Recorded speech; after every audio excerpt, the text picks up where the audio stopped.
Oi pessoal, bem-vindos a mais um vídeo. Vamos conversar sobre a pior semana para a campanha do ex-presidente Trump desde o início, porque dá para notar que existe uma grande divisão agora dentro do Partido Republicano sobre o que fazer e como lidar com o fator novidade que existe, primeiro quanto a Kamala Harris, candidata à presidência, e depois o Tim Walz como candidato a vice. Eu já falei sobre a chapa Trump-Vance, em que você tem a escolha de um vice-presidente que ele segue o mesmo discurso do Trump para a defesa midiática.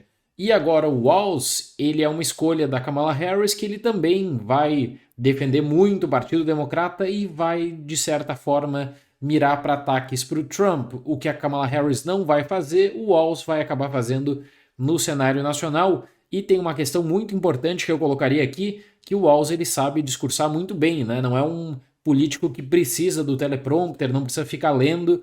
Ele tem essa articulação que eu acho que para o Partido Democrata vai ser importante também. Vamos lá.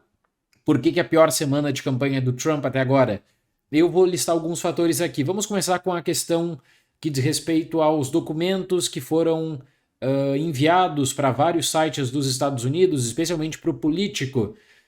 A campanha do Trump foi hackeada. O Trump ele publica na sua rede social que recebeu uma nota da Microsoft que ocorreu esse ataque e aí direciona a culpa para o Irã. Documentos de campanha, ou seja, esse conteúdo vai acabar sendo liberado também. Com certeza a mídia dos Estados Unidos vai repercutir e pode trazer questões quanto à estratégia, questões delicadas também sobre o rumo da campanha. Então isso é algo já para colocar para consideração. Se tem algum tipo de fator surpresa nisso tudo, pode ter certeza que vai ser muito importante. Nessa última semana nós tivemos várias pesquisas publicadas e as últimas pesquisas no estado da Pensilvânia, que eu falo que é o estado-chave, né, é um estado extremamente importante, são pesquisas que indicam já nessa primeira semana de agosto uma vantagem para Kamala Harris nas pesquisas do The New York Times e para Trafalgar, que tem financiamento do Partido Republicano, né, uma pequena vantagem para o Trump. Eu sempre falo que o estado da Pensilvânia é o estado que vai decidir a eleição de 2024.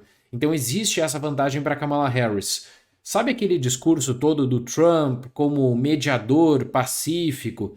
Ele tentou levar isso para a convenção de certo modo, depois deixou de lado. Bom, esse discurso ele está completamente de lado.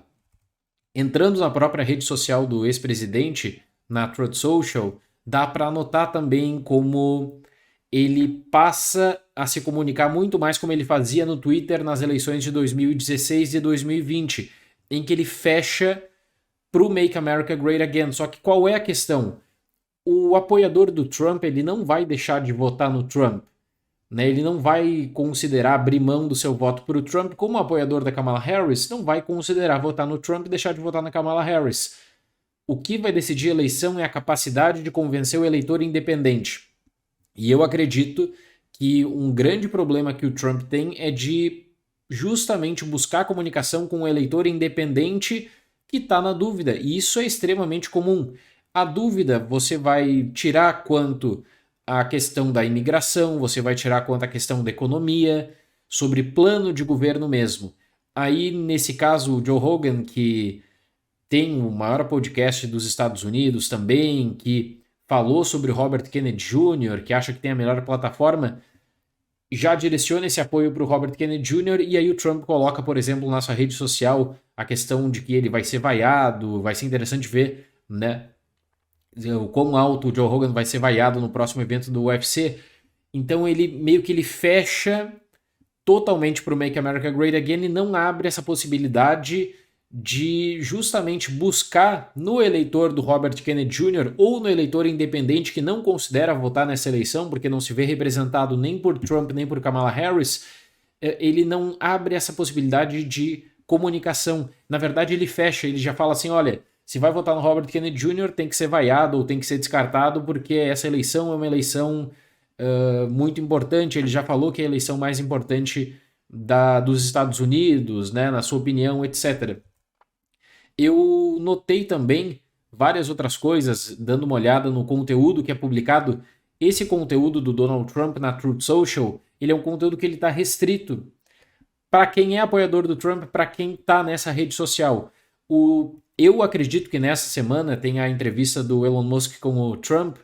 Eu acredito que o Trump ele vai voltar para publicar no antigo Twitter, no X, para justamente buscar por uma outra plataforma, uma plataforma que deu todos aqueles problemas lá em 2020, que agora ele precisa dessa comunicação, porque a grande dificuldade do Trump é com o eleitor independente e é de justamente dar conta da questão toda que diz respeito à comunicação mesmo, sabe? Ele vai fazer esses ataques para Kamala Harris, mas vão ser ataques que eles estão ali, tá mirando na sua base de apoiadores e não tá se comunicando com quem tá fora dessa base de apoiadores. Semana que começa, né, com a questão agora desses documentos vazados, tem os debates, e eu vou tratar sobre os debates aqui também em um vídeo especial. A narrativa nova do Partido Democrata é muito importante, e quando você toma conta das pesquisas que são publicadas, né, hoje dá para notar que o Partido Democrata na eleição geral ele vai vencer nos votos. O que vai decidir são os estados. Então existia no confronto Trump contra Biden uma vantagem extraordinária para o ex-presidente Trump.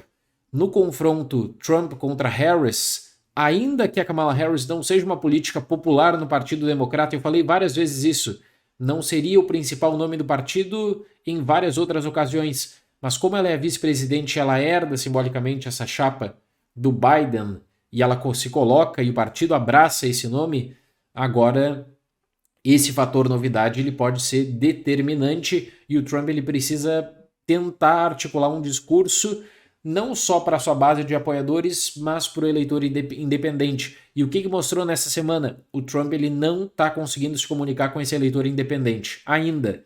E o eleitor independente hoje ele pode considerar justamente esse voto para Kamala Harris por conta também, eu não preciso nem falar, né, de toda uma campanha midiática que existe para a defesa da Kamala Harris e de colocar ela como uma candidata moderada, de certo modo.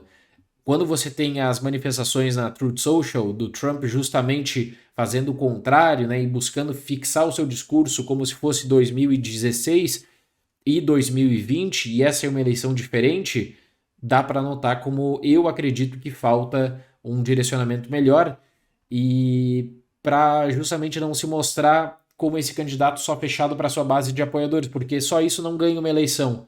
Você precisa desse eleitor independente nos estados que são estados que acabam sendo determinantes.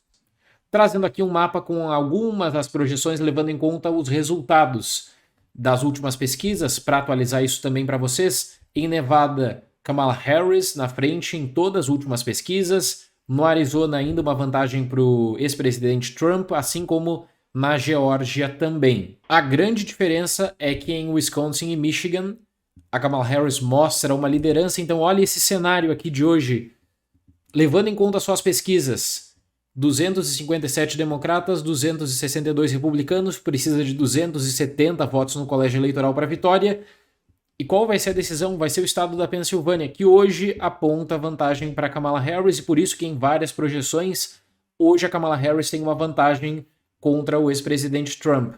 Nesse cenário atual, tudo fica para um estado. Eu penso que a Kamala Harris ela vai sustentar uma vitória em Wisconsin e Michigan, que o Trump ele vai segurar Geórgia e Arizona, e tudo vai ficar definido para Pensilvânia nesses estados que acabam fazendo a diferença também. O Trump, no começo da campanha contra o Biden, ele imaginava que ele poderia vencer vários estados, incluindo Minnesota. Então ele faz eventos, por exemplo, em Minnesota, e agora a campanha mudou. E eu acho que nessa última semana ficou mais evidente que a campanha do Trump não soube como lidar com essa novidade ainda da Kamala Harris e que eles vão tentar se organizar, quem sabe, a partir dessa semana, um novo discurso já voltando para o Twitter. E eu acredito que isso que vai acontecer. E esse vai ser o anúncio na entrevista dele com o Elon Musk. Em breve, mais vídeos aqui no canal, tá bom, pessoal? Obrigado pela presença nesse vídeo. Até mais. Tchau, tchau.